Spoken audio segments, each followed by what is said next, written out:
Полный аншлаг в зале и несмолкаемые аплодисменты. Чувашский государственный академический драматический театр имени Константина Иванова отметил 105-летний юбилей. Репортаж Леонида Петрова с места события.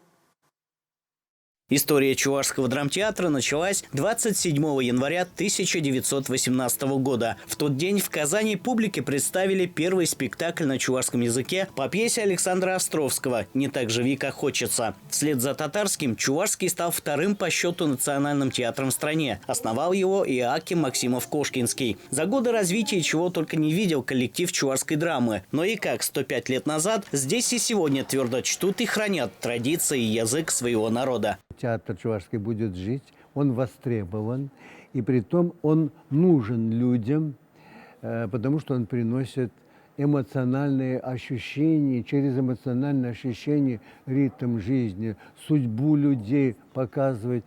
Оно всегда будет актуально, как живое слово. Зритель, пришедший на юбилей любимого театра, погрузился в мир творчества задолго до начала торжественной церемонии. В фойе организовали выставку нарядов и спектаклей разных годов. К слову, сегодня в репертуаре 30 совершенно разноплановых постановок. Причем рассчитаны они как на старшее поколение, так и на молодежь. Мы очень стараемся традиции соблюдать, поэтому ставим чувашскую классику.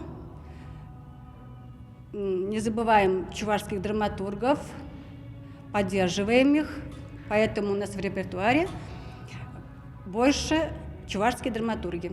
А в этом театре все жизненные ситуации между женщиной, между мужчиной, все показывает. Обрядовость, ритуальность, солдатские проводы, свадебные ситуации, всю яркость. Показывают народы России, показывают свою культуру чувашскую. Она на самом деле очень самобытная, и поэтому очень интересно.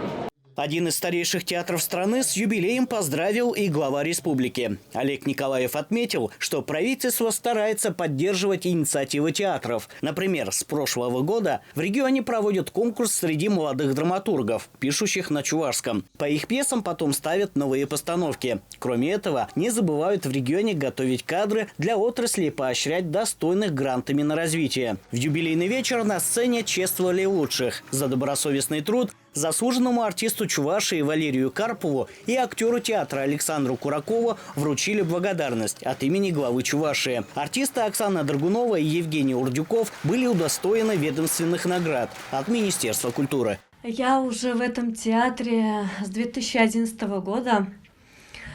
Наш курс учился в Чувашском государственном институте культуры и искусств. Валерий Николаевич Яковлев преподавал.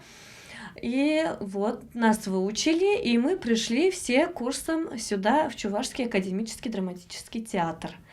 И с этого времени мы все, не покладая рук, каждый день находимся здесь в театре, играем разные роли. В юбилейный вечер на сцене чувашской драмы артисты сыграли отрывки сразу из 8 лучших спектаклей. Публика аплодировала стоя, не отпуская артистов со сцены. Леонид Петров, Надежда Александрова, Виктор Степанов. Вести, Чуваша.